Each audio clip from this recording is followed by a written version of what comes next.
Welcome back, ladies and gentlemen, to LCK Spring 2020. I'm Atlas. I am joined, hopefully, by LS. Although we are not in the same studio, we are still equally excited for T1 versus DRX. This is the big one. This is the one you've all been waiting for. And now we get to figure out whether it was a hiccup for DragonX against Harmwell Life Esports or whether they're actually one of the big dogs and they can play at the top of the table. Yeah, and I mean, this is going to be the premier match to conclude this night, and I'm glad to be here with you. I'm glad to be here with you, for too. this one, as this is probably not going to have a lot of lull state moments, though. Nope, so not in a DRX game. That's just not how that goes. A lot of action. I'm hoping so. I feel like DRX, I don't know what happened in their final game against Harmwell Life. That was them winning. That was Carrier's Pike being amazing, and then it was a loss. Somehow. And I think a lot of that had to do with Senna and Tom Kench being pretty gross. And we'll see whether that's just going to be banned this time around. Well, drafts are going to be really important between these two teams, especially if DragonX ends up having both aggressive lanes with better scaling. I would just imagine that that's lights out, but both of these teams neck and neck right now for second place. If T1 wins, they're really making it pretty difficult, probably, to ever lose that spot. Yeah. As these are the two teams vying for it. So, let's see some of the points of the match here. Chase of the Soul #1, battle of the top teams in the West. T1 won. And round 2 versus DragonX 0-1 in round 2. Not totally sure exactly what. This means in the head-to-head, it was Okay. T1 that was able to take the victory. DragonX unable to. They really need to even out the head-to-head. Head-to-head's super important in this sort of double round robin that we have on our hands here for the regular season. So DRX will need to, if they want to be able to challenge T1 for that position. Kana Elim versus Doran Pioshik. And we'll see whether Elim is going to be able to perform once again. I mean, he was exciting to watch. I miss Cuz, not going to lie to you. But Elim, pretty good performance. Ellen? Elim, Alice. Elim. Don't fall victim like I did. It's actually really? his name. Oh, really? Yeah, it's Elim. Yeah. Oh, which is right, in a first. Korean. I've never seen that name. Neither have I. That's a newie. Yeah, that is definitely new. I'm wondering what the origin of it is or what the meaning could be. Yeah. But yeah, his name is Che Elim. That's cool. So, all right. Yeah, it's his first name. Shout out to his parents for being creative when they came to naming their child.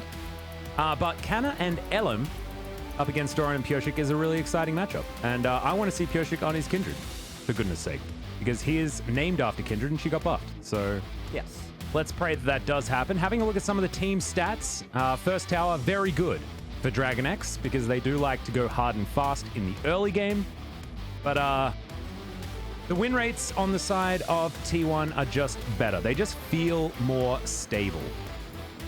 Yeah, and I mean, win rate with First Blood, 81.8%.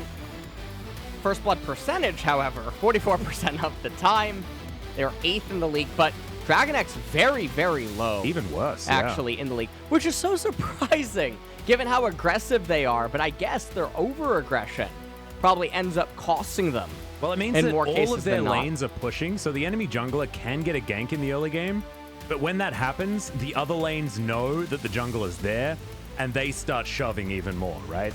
So yes, it doesn't take them off their trajectory as much as you might expect from a lot of these other teams when that first blood does go down. But as we were talking about, Elim is in the roster. It is not going to be Cuz this time, as Kana towards the top side, Faker, Teddy, and Effort, the players that you all know and love here for the T1 roster. And we'll see whether the top side is going to continue augmenting them in a positive fashion as we move into round 2 ever deeper. Doran, Pioshik, Chovy, Deft, and Carrier will be your DRX lineup. And I'm looking to see more from Doran. I think that he had a terrible performance in their first game back on in round 2. And I want to see him bounce back. And I don't want to see any of that tilt that we saw in their first series.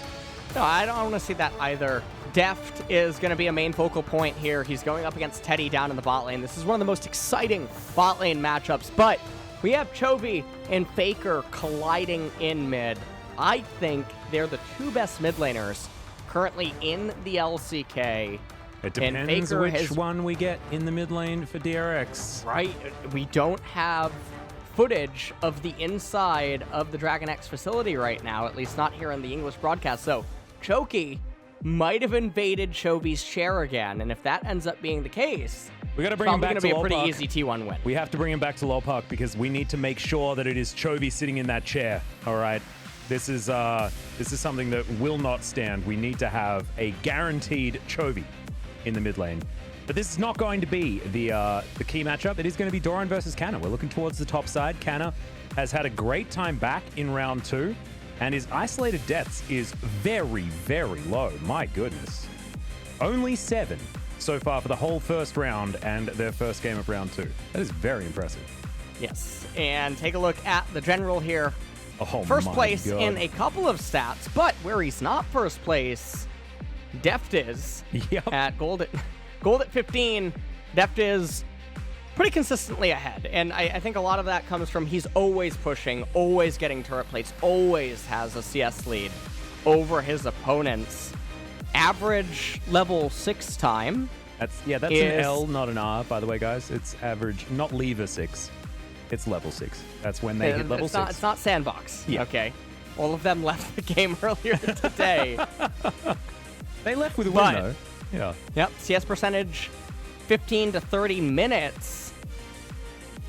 And I'm not totally sure what it's trying to say there, but let's get into the pick ban.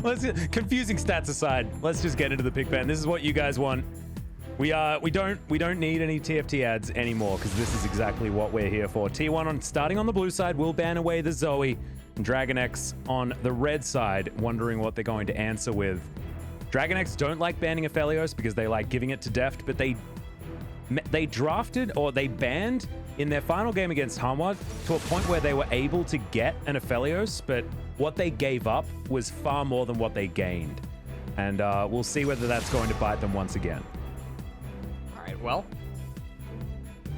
T1 starting off with a Zoe and an Olaf ban. DragonX now with the Aphelios. They're probably going to ban away the Callista and then the Senna, I would assume. Or they might just actually go with the Callista set. I suppose that would be a different variation. It would mean that Ornn is potentially on the table, and this is why red side is a little bit scary at the initial ban phase, Yeah. where things can definitely get a bit dicey.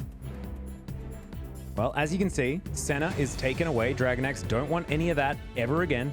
That was certainly the bane of their existence in their first match of round 2. Now T1, their final ban. Is it going to be that ever-looming Ornn blue side ban?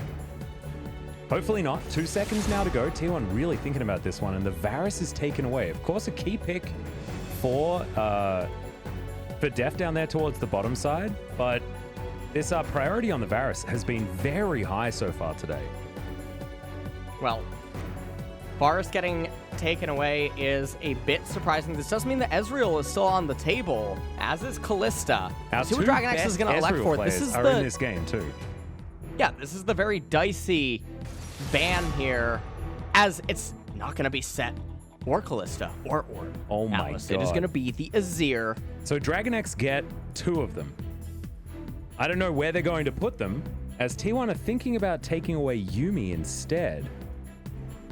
This would almost force DragonX to go for something like the Olaf for Pioshik, because if Yuumi was picked up. But no, it's going to be the Callista priority. Teddy, a phenomenal Callista player, Deft as well.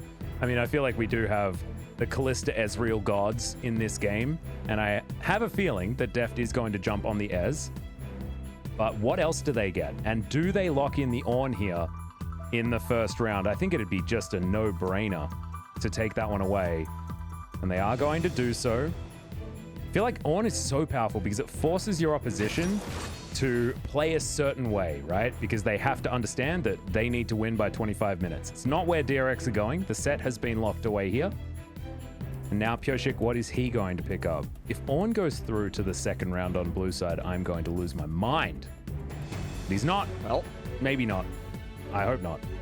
looking like it might be Set and Ornn on the side of DragonX, and this is already off to a much different start than one would expect. DragonX generally is the one taking the sinful team compositions Yeah. that really want to come online at 1 and 2 items. It's not like they're entirely opposed to scaling, but this is definitely dialing it into a much different direction.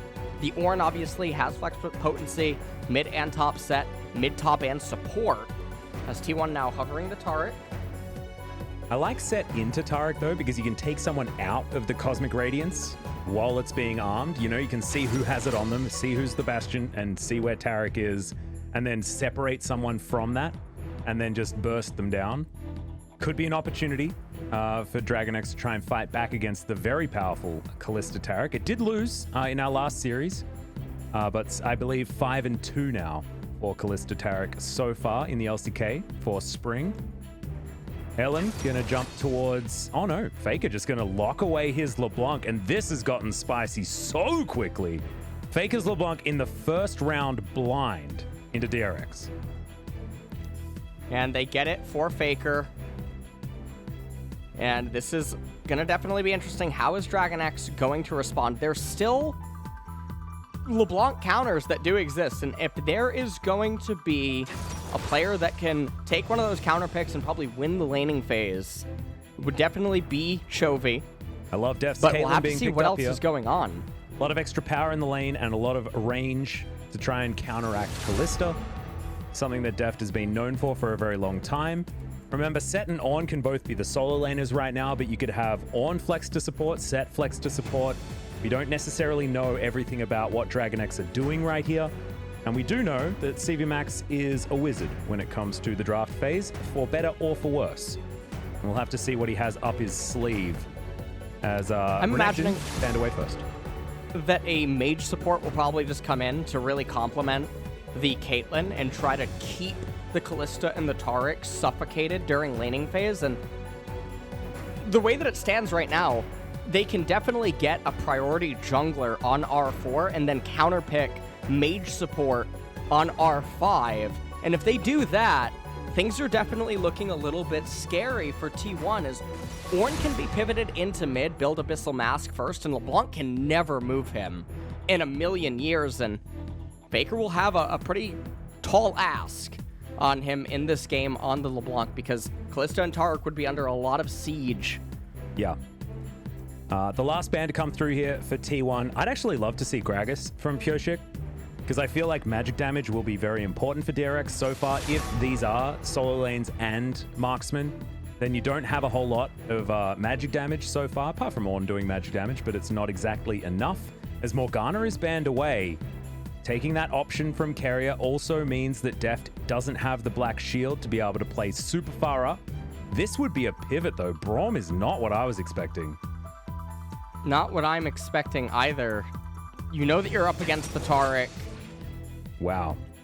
The Braum is definitely very bizarre. Now, obviously, if he ends up clipping Kalista, then things can definitely get a little interesting, but you know that T1 is very susceptible in the early laning phase. I'm sure the collective probably also wondering what the Braum is doing on R4, but it does reserve jungle counterpick, and I guess Karthus is available, but they already have a Taric. Well, it has to be a magic damage jungler, right? Or a mid laner in Ornn jungle or something. You're absolutely looking for a magic damage jungle. And Karthus is really good against Trundle, but the Cosmic Radiance is already there, which makes it a little bit scary. The other thing is that Ornn doesn't get prio against the LeBlanc until generally post-first recall, depending on how LeBlanc wants to play the lane out. So, interesting there. Set does have a favorable matchup up in top lane against Aatrox, but maybe they are just going to Gragas. I think Gragas is sort of the LCK choice, but I don't know whether I like it more than the Karthus. It will give them a lot of peel potential, a lot of engage potential. I mean, everyone apart from Deft can start a fight right now.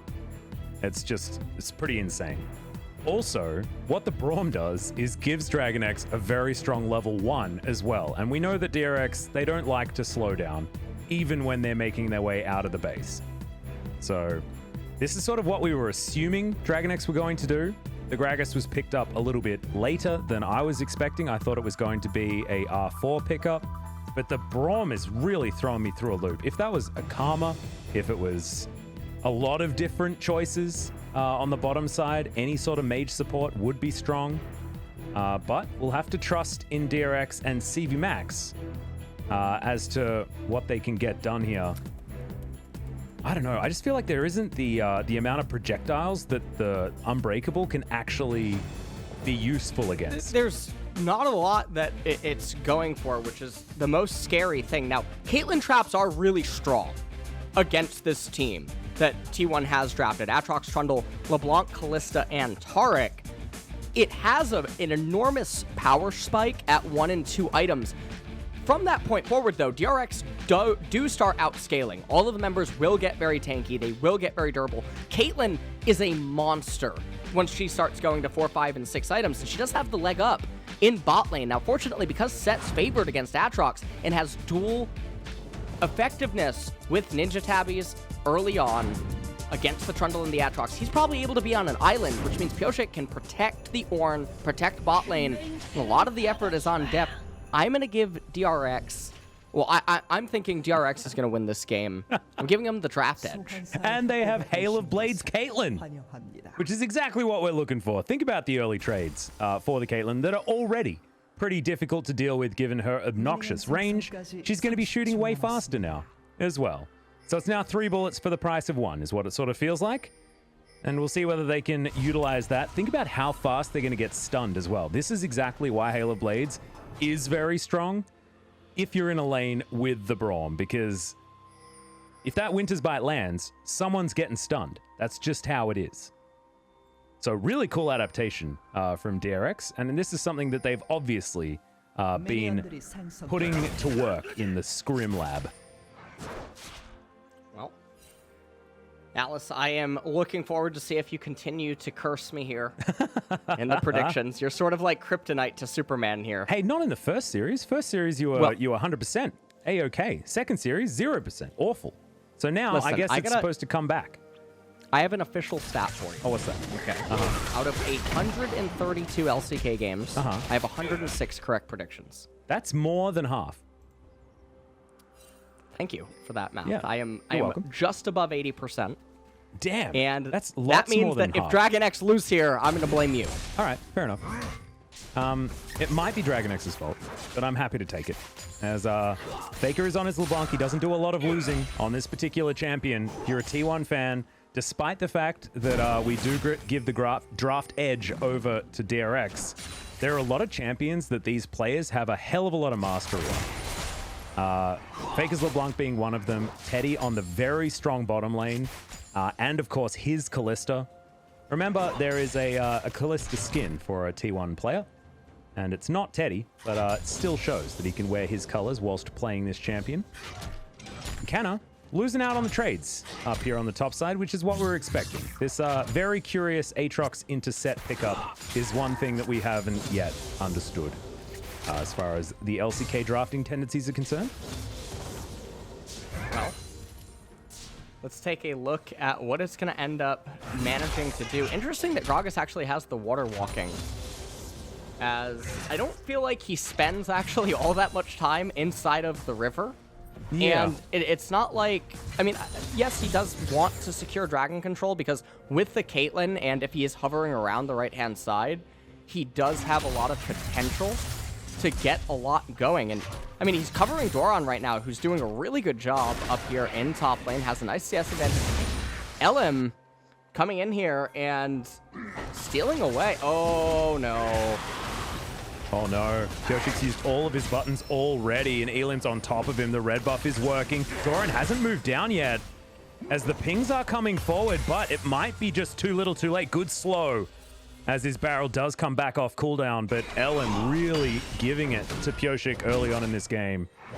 Now, two very young junglers in this match, and so far Ellen is certainly coming out ahead. And yeah, Teddy's pretty good at Kalista, by the way. Remember this guy used to play for Jin, right? And he's still got that win rate. Yes. Teddy is basically the Kalista in Korea. He was playing her when no one else was at certain points. And I mean, along with his Lucian, it was very scary at a certain point. So Yeah. seeing his win rate there, and as you mentioned, he used to play on Jin Air. That is an impressive statistic. Yep. His Draven was also a notable one, if you guys remember, as he's able to weave that pierce, certainly demonstrating his mastery there. I like it. As Deft has taken a little bit of poke, and so far you can see there's a bit of an advantage for T1, as Deft has to use the net actually to try and get himself out of this one. Good double peacemaker, but T1 still winning this trade. Teddy playing so aggressively. And they have just so much push potential because Teddy can play aggressively and he has effort to keep him healthy afterwards. And the two beefy boys here shoving in mid lane together. Yep. As good face breaker there from Doran. Probably going to end up getting, I assume, a Catalyst into a Negatron Cloak for the Abyssal Mask as the first purchase. Mountain Dragon's super important for DRX to try to capture because it's so valuable in the later stage sustain fights against the Callista, also considering LeBlanc's an assassin, and there will be champions building magic resistance against her as well, so helps out ever so slightly. It's not the most impactful Drake when you take it at the very beginning. You basically get like 2 or 3 armor and maybe 1 magic resistance. But they have 3 tanks, so actually the scaling potential of it is quite high. Yes. Not too bad at all. So yeah, on top of all of the other things, that is also another advantage. So DRX, we'll see whether they do put on that, put on the pressure to try and grab that one as quickly as possible. Predator now activated, as Pioshik did go back home, but he's moving towards top side. Not actually prioritizing that Drake at all, as they do get vision on it. They're not looking to take it anytime soon. Well, in 2020 Spring, everyone is undefeated here, except for Kana. Effort's had a pretty good that's why they run picked these champions, so they can bring Kana across the finish line. Yeah. As this is the first Caitlyn for Deft so far this season, but I assure you guys, he is very much a Caitlyn player. But here we've got a fight. The Superplex is going to bring Kana underneath the turret, and it's going to finish off the Aatrox so comfortably. Really nice first blood to go over to DRX. That stat now going to be increased as the Dragon has been started in full vision of DRX, but because the top side of the map is where the jungler is, there's not going to be any contest. So T1 will be able to trade their top laner for this Mountain Drake. Getting that Mountain, let's take a look at it. Callista, 44 armor, 31 MR. Yeah. And she got 2 MR. Nice. No, and got 7 armor. Not bad. It's all right. Wait, how Doran missed everything and then just got completely bodied. Okay. Going to let him out is Kana. Now going to pull the minion wave. As you can see, just trying to get himself a little bit of a freeze up here towards the top side. Shout out to our boy LS. Enjoys a bit of that freeze action. As Doran throws the back down, grabs himself his Ninja Tabi, and we'll have a look at this one yet again. Really nice stuff from Doran. Just runs up to Kana, then gets stunned, but it doesn't matter. He's got a flash, and the Haymaker finishes it off. Easy as you like. And so the set going Blade of the Ruined King as the first item. We've talked about that. This is patch 10.5. Gets a lot of value as the item was buffed. Yep.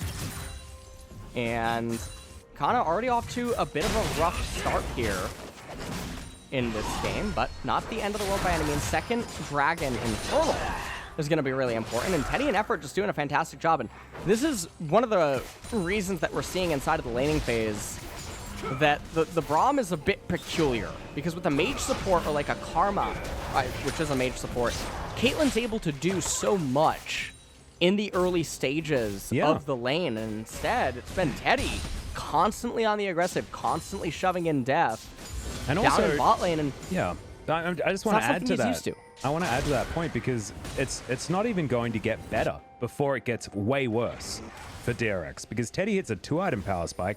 Deft hits like a 4-item power spike. They're going to have to wait so long before this Caitlyn is able to get through a trough and then be that powerhouse. The early game was where Caitlyn's able to abuse that range advantage. And they just couldn't do it this game.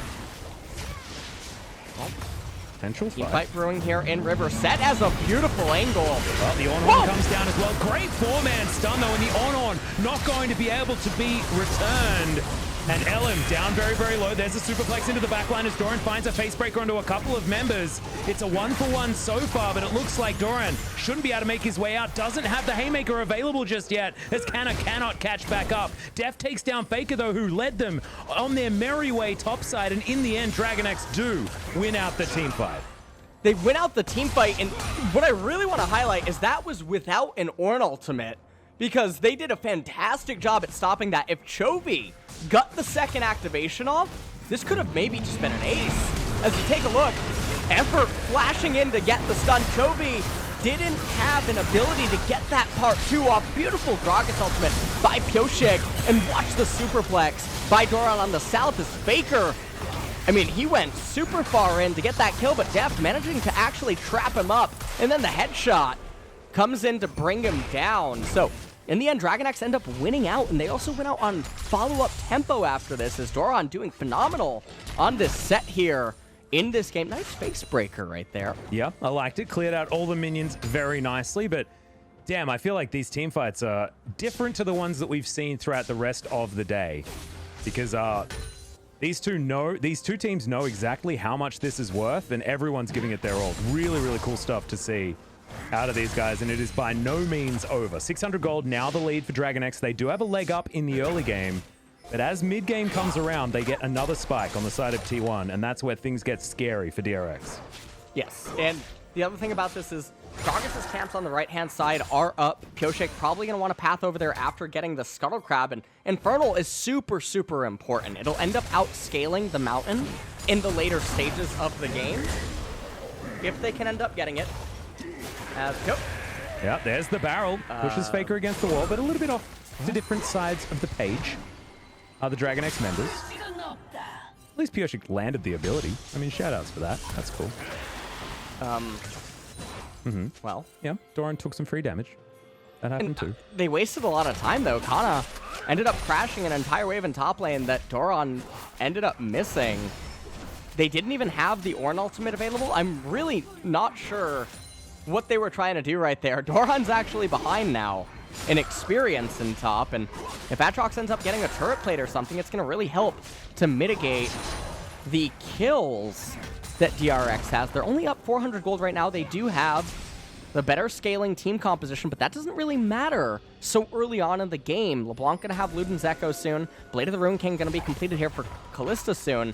But Infinity Edge, Def's not too far away from it. Yeah, he's getting quite close. Did go for the recall, did manage to pick up that BF sword like you're talking about, but is heading back towards bottom lane. So it looks like Shelly, once again, going to be given up on by both teams.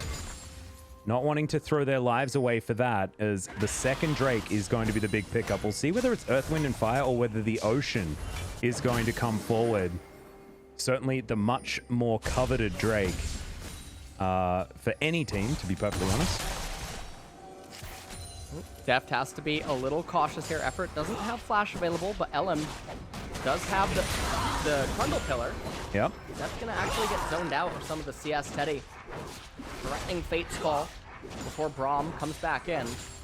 And the only reason that Teddy's not freezing right now, despite having the jungler in close proximity, is because Infernal Dragon is up. And this is a really good timing, actually. Aatrox is ahead on on-field combat stats than the set if an immediate teamfight would break out. I like that Aatrox is running straight up mid. He can pivot to the right-hand side rather than blow his... Never mind. Rather than blow his teleport to get to the dragon. Well, he had the option for a while, and now DRX are going to move up towards that dragon like you were talking about. DRX still with a slight advantage, and Doran does manage to go back, picks himself up his Kindle Gem, and another Ruby Crystal. It's just a cheeky Vampiric Scepter, not actually turned into anything. This is yeah, you're talking about your Build-A-Bear workshop. This is probably the most impressive one we've seen so far. As he's making a lot of different things right now. A multitasker is Mr. Set. Well, this will definitely be very interesting. It looks like he's building Black Cleaver on the set. And we talked about that very often on the LCK broadcast. So yeah, generally for a champion that wants to deal true damage, Doesn't make a whole lot of sense, especially not when you have so many magic damage teammates and you don't get that many stacks applied to multiple members inside of a team fight. So even though there is the Caitlyn, it is a bit peculiar. Well, they do manage to find it, but the Fate's Call does come in here from Teddy. Cosmic Radiance, Arms, but the teleports come forward as well. Doran going to get knocked up, but not going to take too much more. Both teams disengage, but now the awkward situation of do we turret or do we Drake is going to be the question for DRX. And T1 are in position to try and collapse because you've got Faker moving down from that mid lane. Infernal Drake has been started, and it looks like T1 do not want to fight for this one, despite the fact that it's resetting very annoyingly on DRX. Never mind, though. It is taken down, and 1 Drake apiece for both of these teams. And so the Infernal Dragon goes the way for them, and we have a spicy Dragon Atlas. This is an exciting one, guys. This is what we needed for this matchup. It's going to be really good as Chovy is still just continuing to farm it out, almost has the Abyssal Mask ready for him. And again, this is the Ornn nerf patch, so it needs to level 13. Yep. Gragas looks like he's actually going for the Oblivion Orb, and I really don't mind that because none of the members on the side of T1 are likely to build any sort of magic resistance, as T1 is funneling on to Shirley, but in doing so, you notice they're going to lose all these minions down in bot lane. So wave for Herald, the gold is completely neutralized, but in terms of the XP department, Caitlyn's going to get a ton of solo gold, and they're going to use this Rift Herald, but there's no turret plate. So unless T1 get more than just the top turret for this in terms of value, they're clumping, sharing a lot of XP, losing some gold. It's a win for DragonX. Yeah, and you can see Chovy just moving back to the mid lane. He's going to answer that wave that's pushed forward.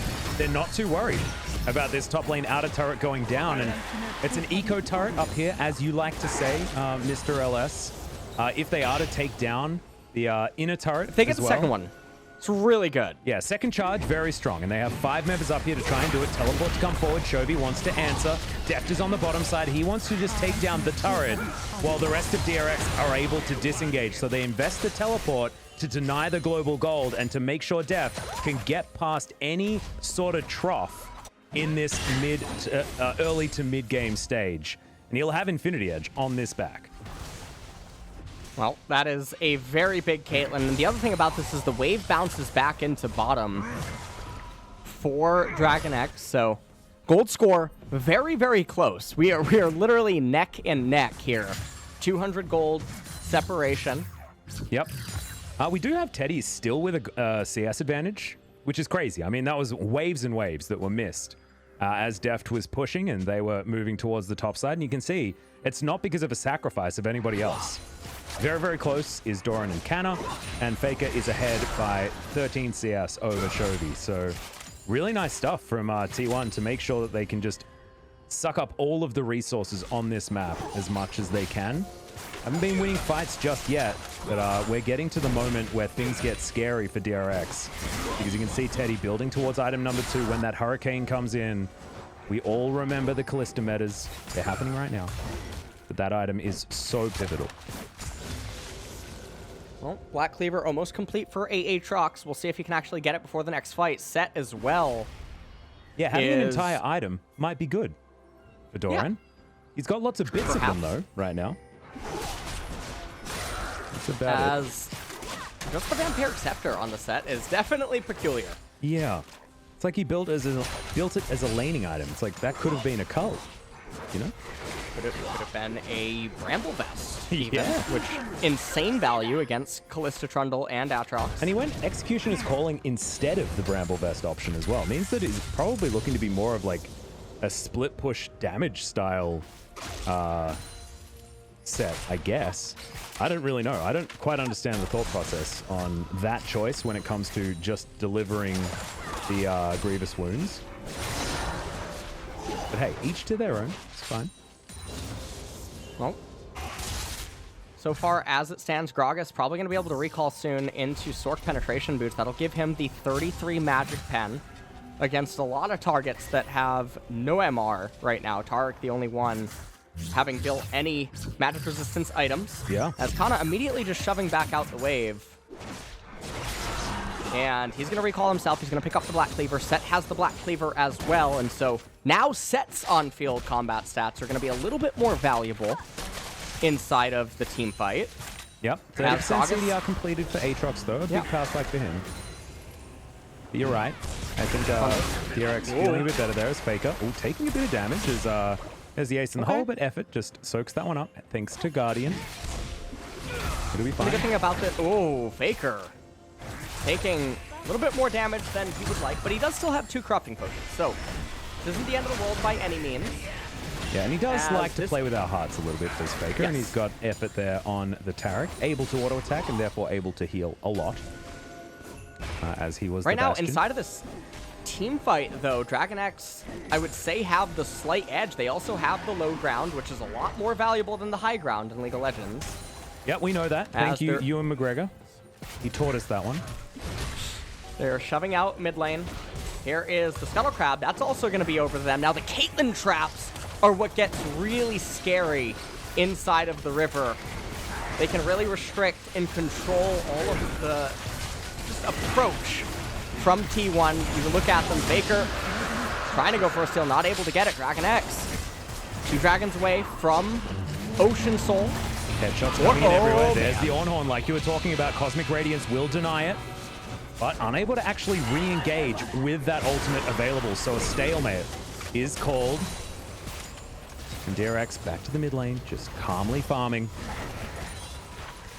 500 gold. I mean, that's exactly what they want to do. There's no neutral objective up anymore. And so because of that, Warren is going to coast to level 13. He's going to get both of his ornaments. Obsidian Cleaver's going to come in for the set shortly thereafter. Probably going to be Zanya's Hourglass for Gragas next. Although, if this is a game to go Rabadon's Death Cap or something on the Gragas, this would be it. Oh, hell yeah. Because no one can build any magic resistance. So definitely gets very scary before the Cosmic Radiance can even come in. Caitlyn is going to coast up 2 or 3 items for free because T1, there's no way to siege. How does Kalista, Taric, LeBlanc, Trundle, Aatrox actually push the mid-tier 1, mid-tier 2, top-tier 2, or anything of that nature? They can't. So they're stuck constantly playing ping pong with side lanes. We saw Afrika fall victim to this yesterday where teams' reluctance to freeze and demand that the opponents come to them when they have a team composition that spikes at 1 and 2 items.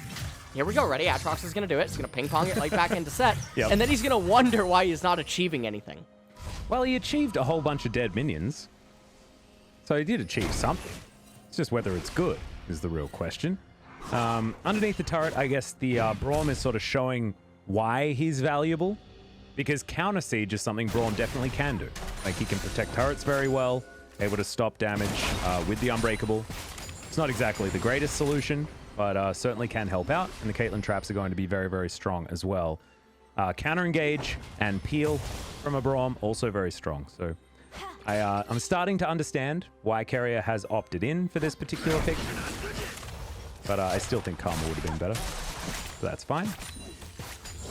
Well, Swiftness was also picked up, by the way, for the Braum. He's going to be going Stone Plate first item, so no Knight's Vow or anything of that nature. Yep. Chovy has dinged 13, so he is getting all of those stats now. And every time he dings, it's going to be meaningful because we've got Obsidian Cleaver. We've also got the Molten Edge, which is the most important one. The fact that a Caitlyn can get, 6.5 items is really frightening because Caitlyn's ability to scale with just raw stats is very high considering her range. Her ability to do consistent damage is very high. You could even call it 7 or 8 items if she ends up selling her boots and then has the ornament upgrade plus the elixir.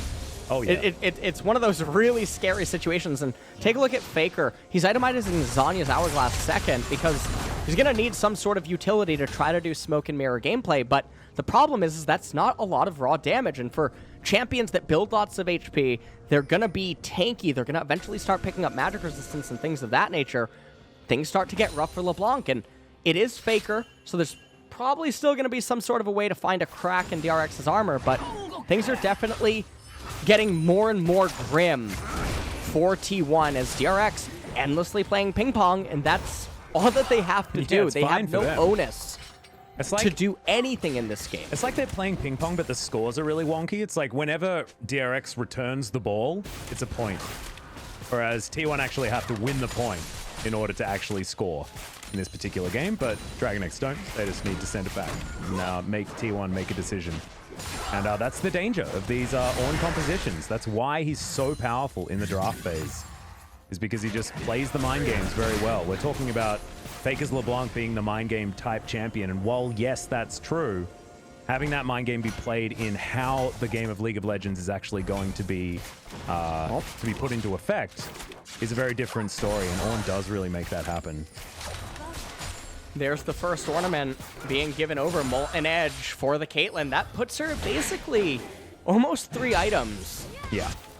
In terms of power right now, and Kalista not falling too far behind, though. Teddy doing a really good job in the CS department, and really there's not a lot going on in this game. It's an endless game of ping pong. T1 might try to Hail Mary a Baron using the Kalista to try to get something of value, but you can definitely see that their comp has already peaked, and now it's going to be on them to mechanically somehow outplay DragonX, and this is something they've done actually many times. Yeah. T1 has been on the losing end of drafts very often in Spring 2020, but still just managed to mechanically deconstruct the opponent, and here it is, the Baron. Yep, they're going for the Hail Mary.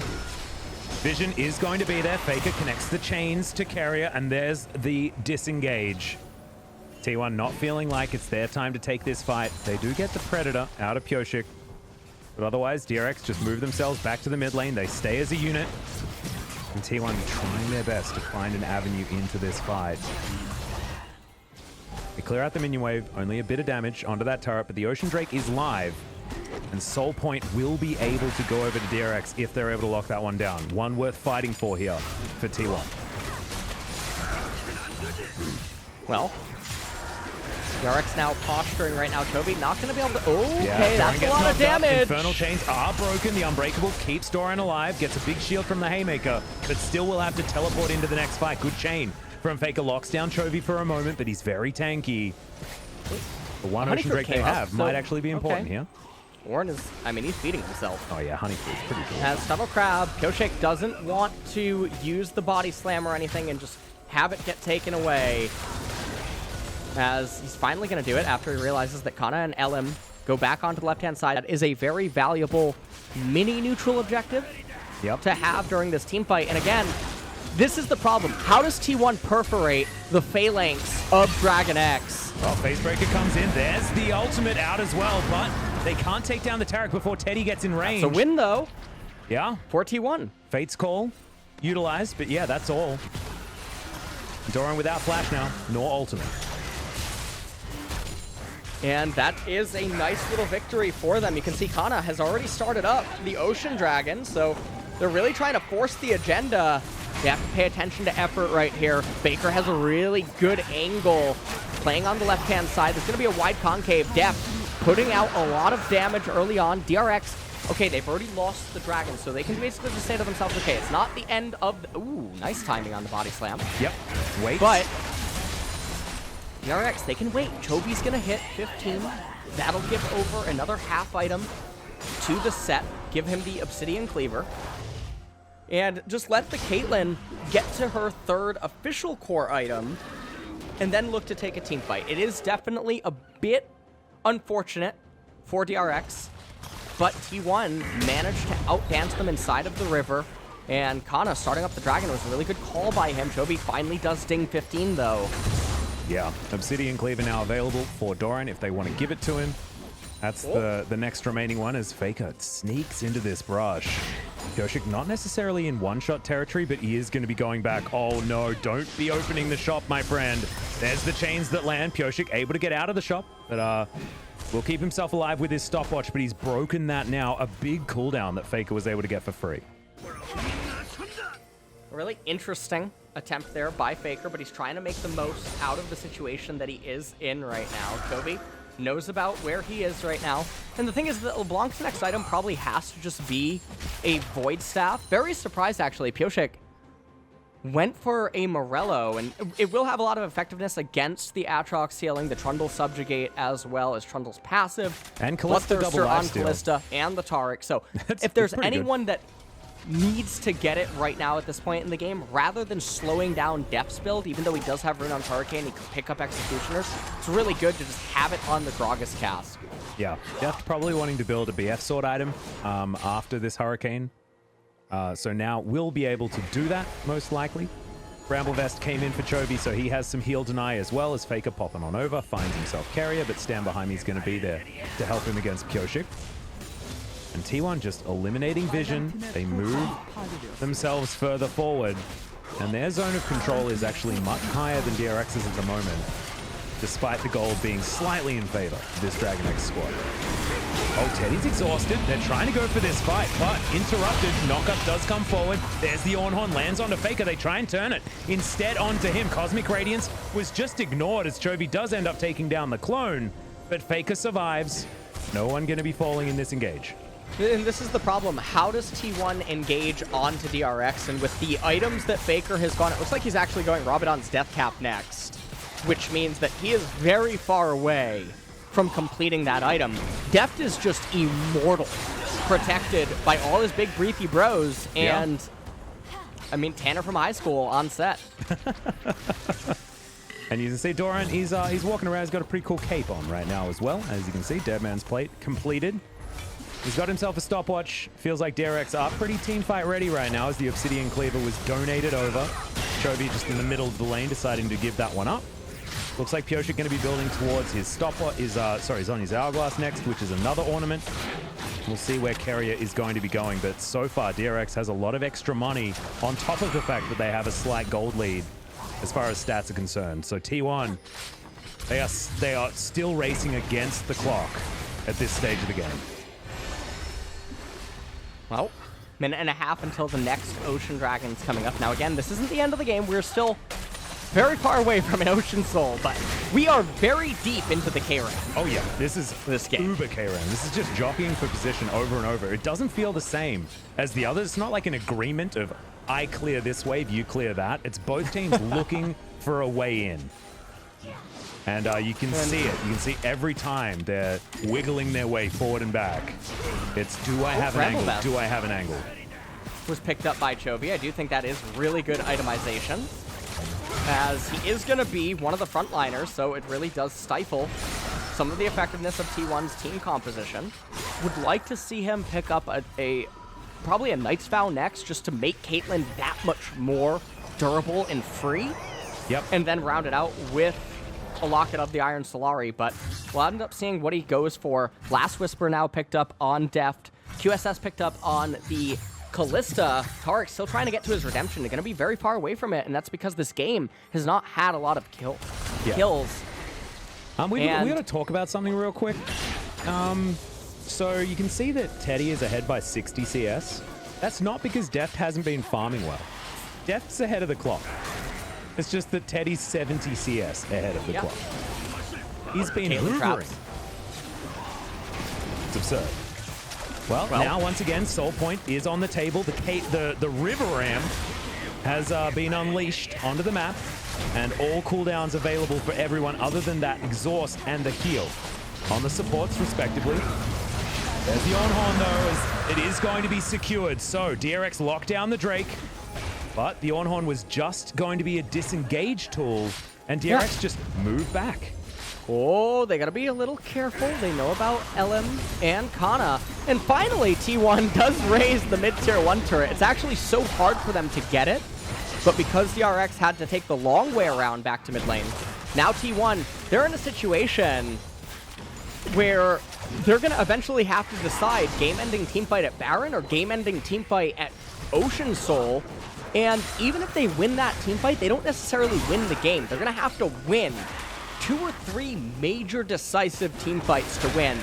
Really tall order on Faker to come up with something. It's very scary right now. Yeah, T1 are hungry, you can see, though. They are moving as 5, and they are trying to catch DRX in a position that they're not expecting them. But unfortunately, DRX just aren't putting their foot out of position in a way most other teams here in the LCK would in this game. Yeah. Right now, everyone's just going to keep posturing. Pyoshik probably going to end up getting these Zhonya's Paradox soon, as I would assume that would be his next item. It is an ornament as well. Not sure what Braum is going to end up getting. Maybe block the down slide. No, it actually seems like he picks up the magic resistance, electing instead for what I assume is going to be Banshee's Veil. And Def probably going to end up picking up Mortal Reminder on his recall, I would assume. Locket of the Iron Solari would probably be a good item for Carrier to pick up. Yeah, it looks like they're just trying to get as much heal denial as possible. And like you say, the Mortal Reminder now completed. But that's 4 items. This is Deft out of the trough. He's not there anymore. This is certainly a very high-powered AD carry.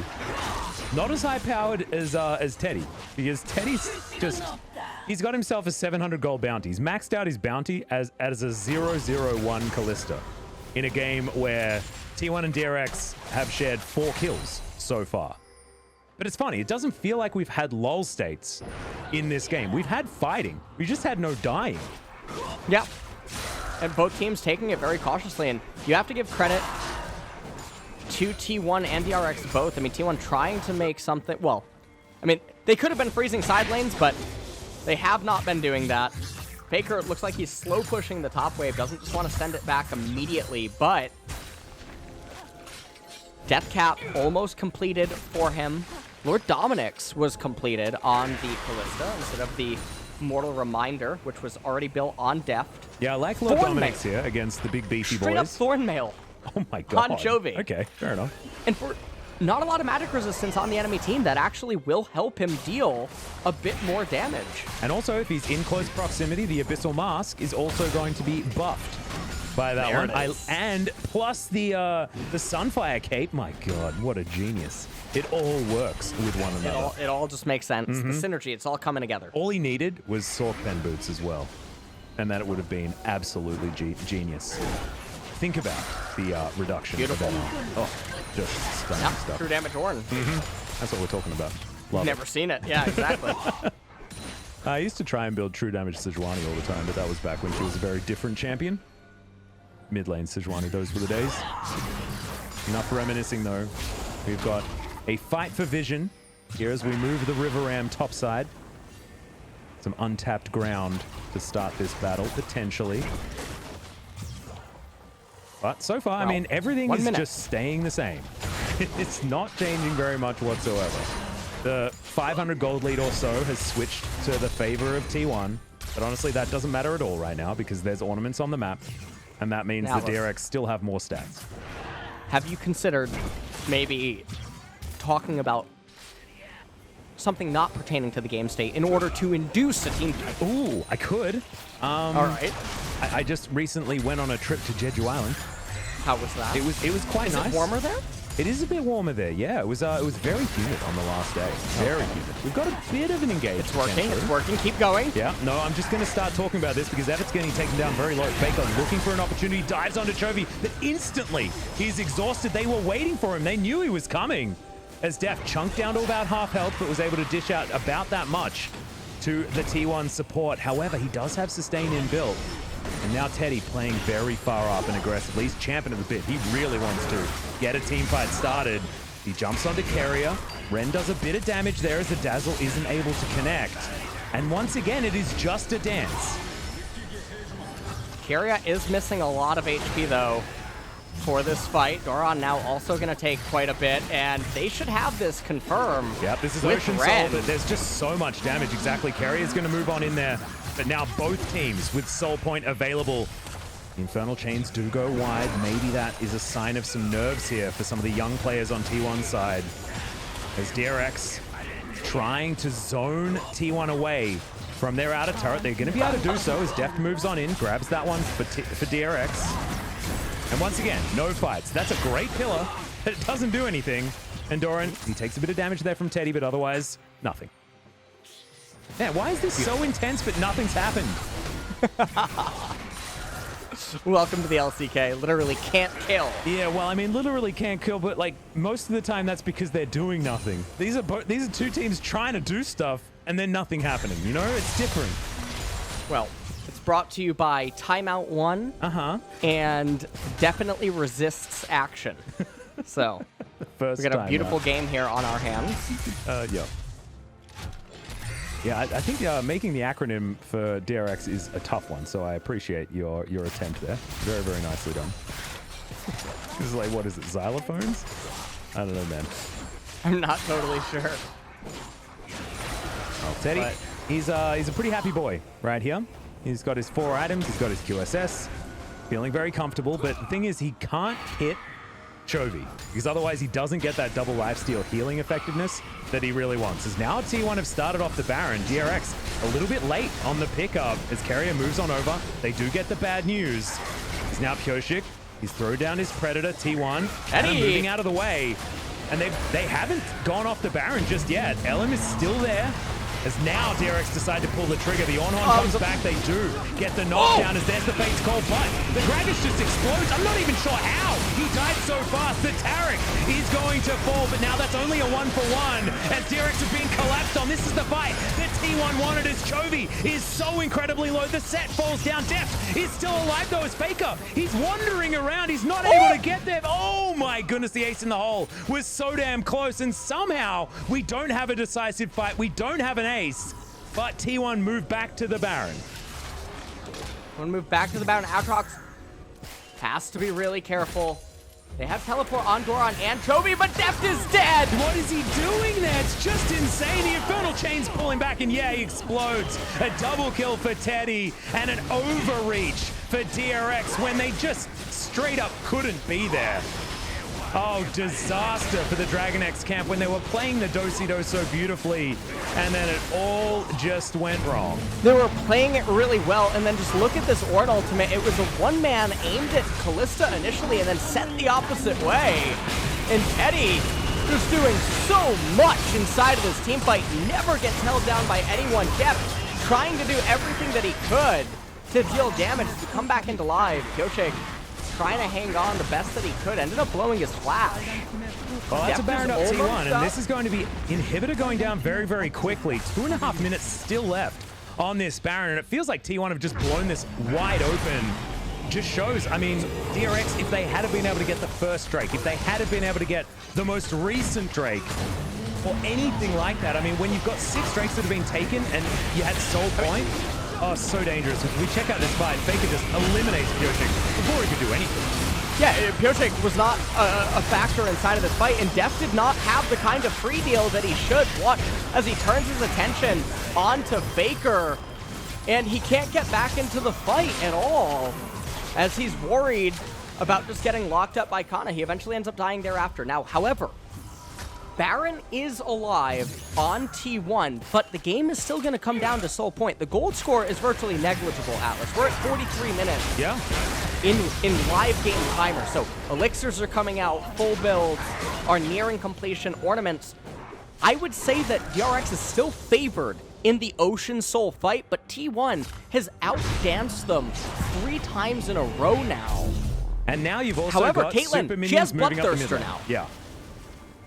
We'll see whether that is going to make the difference here for DRX and for Deft, because this is a Caitlyn that is very, very strong at this stage of the game, and Teddy won't get stronger than this unless he can sell his boots, but boots are more important for a Callista, so that is not likely.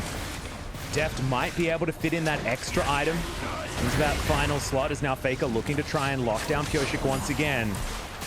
Feels like one of the last remaining targets here available for Faker. As Carrier also showing that he is another one of those targets.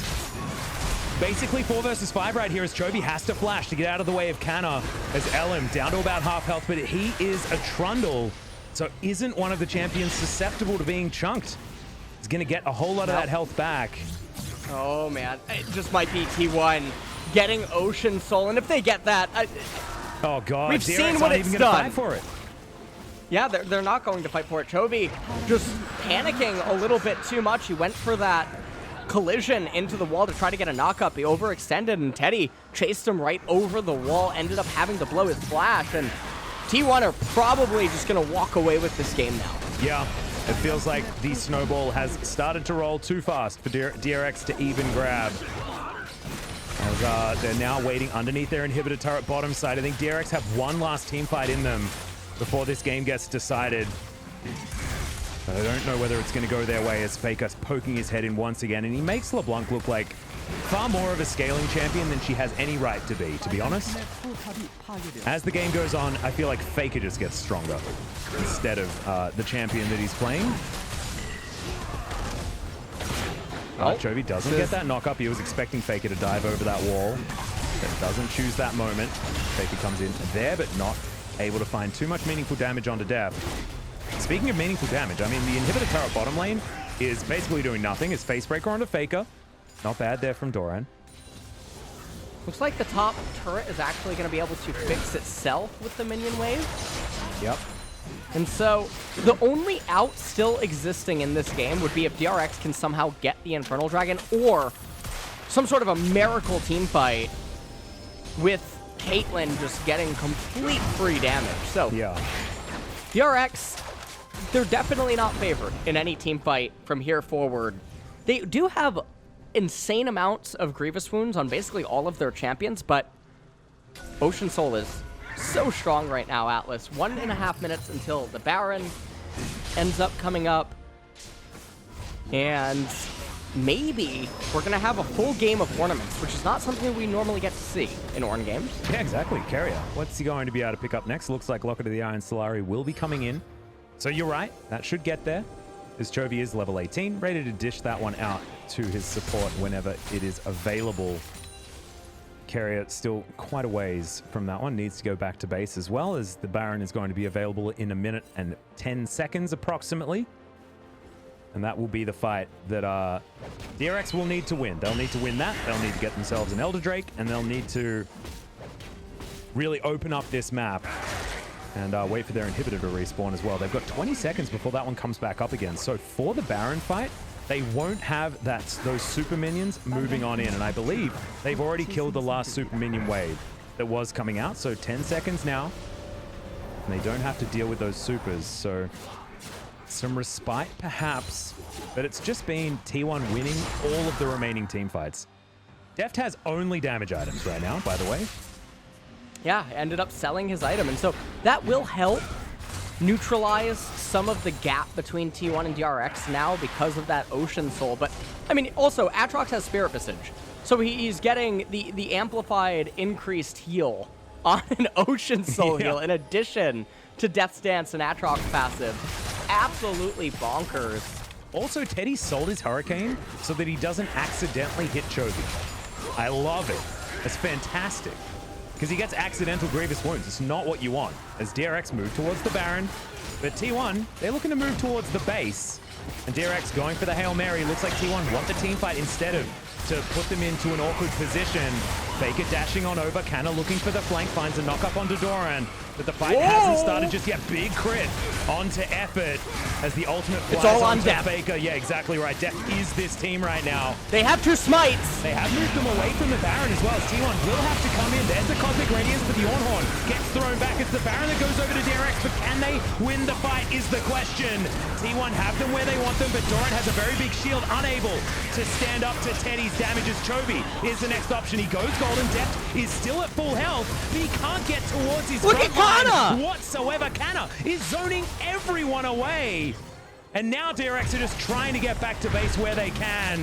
Backs are being channeled, but the vision is going to be there. Big body slam. Def just auto-attack something, for goodness sake. 5 members converging on the Caitlyn. The autos are coming down. Faker dives onto Def and explodes him. It's a double kill for the Calista. Make that one a triple. And T1 will win game 1.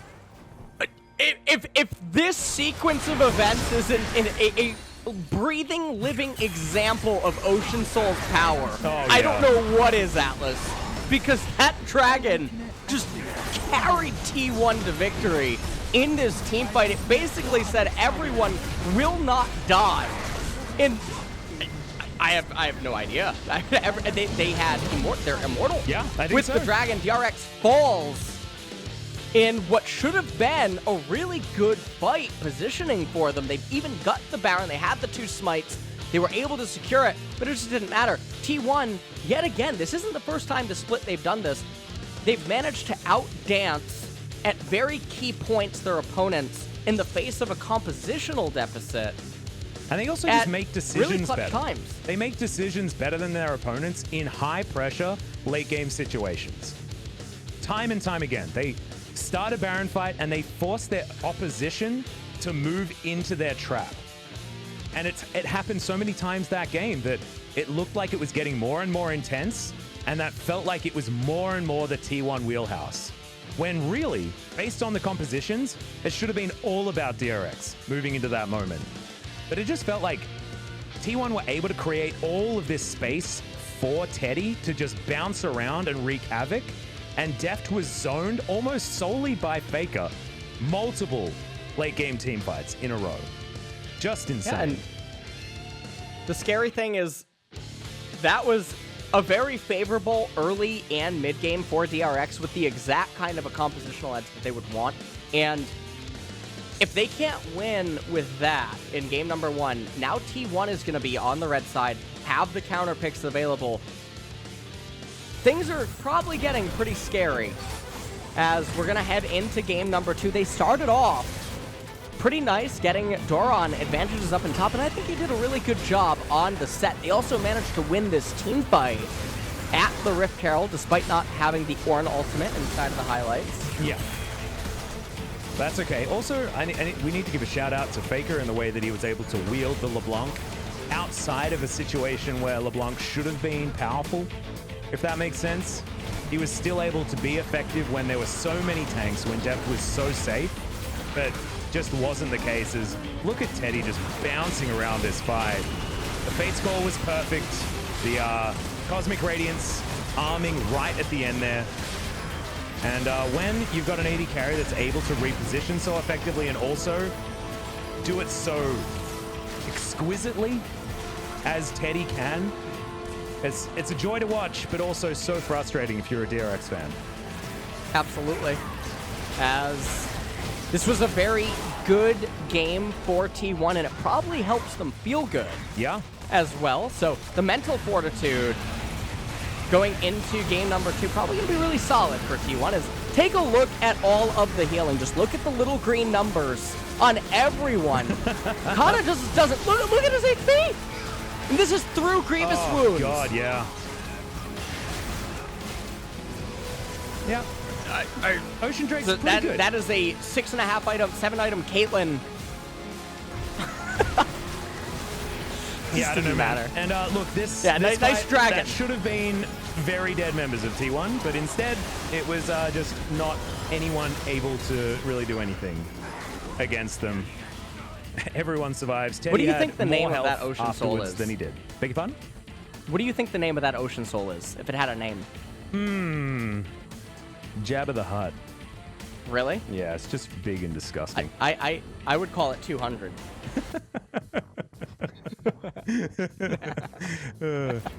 Years. Look at how much damage Deft did. It didn't matter. Didn't matter. Just the team fighting from T1 was way too good in the late game. And we were expecting it. We thought Faker might be copping his first loss on this LeBlanc for the season, but no. 100% win rate still as T1 plow through game number 1 and look on to game number 2. It is a best of 3 though, guys, and DRX can theoretically still bounce back. Well, we'll see what they have in store for game number 2. DRX, they do have members that can tilt. Oh, yeah. And is Chovy still going to be here in game number 2? Because I saw Choki appearing